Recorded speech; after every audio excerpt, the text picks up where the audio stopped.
Thank you very much, my dear friend and comrade, President of Mexico, colleagues. I've listened very carefully to each of the preceding speakers, and I have read and studied very carefully the documentation before us, including the political declaration in all its 44 paragraphs.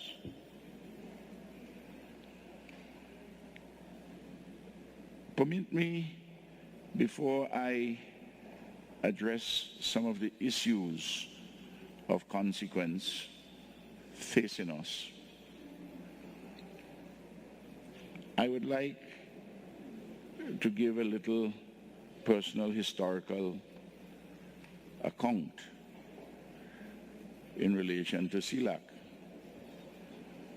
I believe that I am one of two heads of government, heads of state, around this table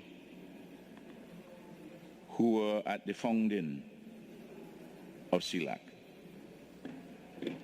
The preceding speaker, Roosevelt Skerritt of Dominica, and myself.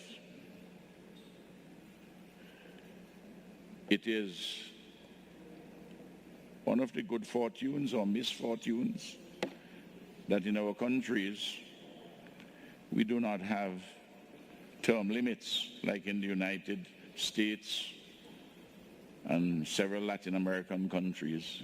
Like Britain and Canada, we don't have term limits.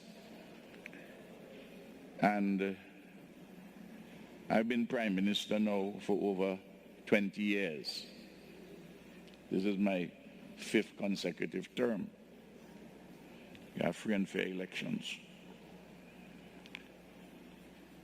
And I've been involved in several integration movements. I was there in the preparation towards CELAC with some of the great leaders of our hemisphere, including Lula.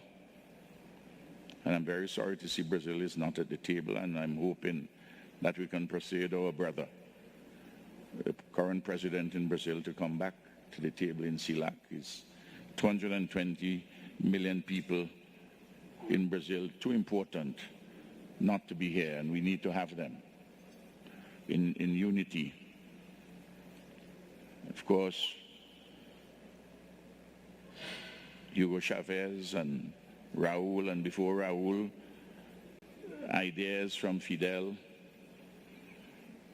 several leaders in Mexico, and even when the president here of Mexico today, I used to read his statements, and he is very supportive of CELAC and Caribbean and Latin American integration.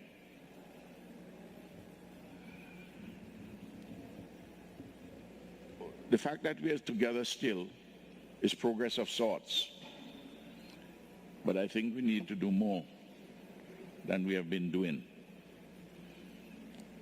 Not to do too much, because if we seek to do everything, we will end up doing nothing, but to single out certain matters on which we can provide benefits to people, which is really what we are about. This organization is called the Community of States of Latin America and the Caribbean. But really, it is about the unity of our two civilizations, the Caribbean civilization and the Latin American civilization. There are national variations, different national components of these civilizations, but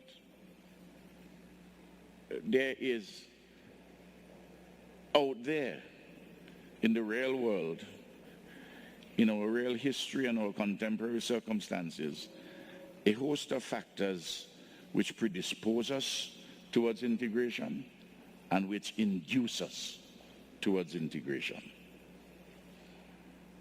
And that's why we have been spending so much time on these matters. We have several other integration efforts, much tighter than CELAC.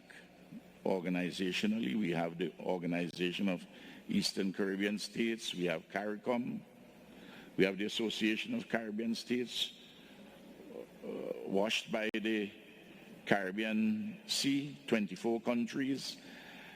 El Salvador, I think it's the only one which is a Pacific country, but because of its closeness with other Central American countries, that it is part of the Association of Caribbean States. And that organization focuses on five matters really: trade, technology, tourism, transportation, and natural disasters.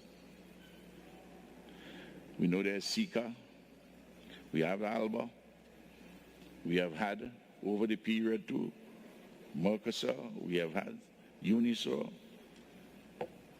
and some come and some go. But yet, this persistent quest for integration, conceptually, what kind of integration should we be going for? It shouldn't be something which is mechanistic. It is something which should be of an organic kind, where the whole is more than a summation of the individual parts. And for us in this organization, despite different ideological or political perspectives, there are practical problems which face us and face our people, where we can have sensible conversations on, sensible dialogue, and amidst our differences politically and even internal economic arrangements, we can have compromises. We do not have to be compromising, but we need very much to address the issues so that at the end of the day, when we leave this particular political forum, we can say that there are indicators which we can look at, which could benefit people. I am very pleased to see that there would be the operationalization of a disaster fund. This is something very practical. This is something which should be of great value to all of us. And I leave with this in the urging of a conversation always, and come to compromises and try to see if we can get rid of as many of the vanities which we all possess. Because the rain which falls upon all of us. The sun that shines is on all of us. And there is an elephant always present in the room, which is not here, our relationship with the United States of America. We have oscillated from time to time between submission and resistance. I think we need to have, amidst all of that, a proper conversation with the United States as to what practical accommodations that we can make in this hemisphere. Thank you very much. Thank you.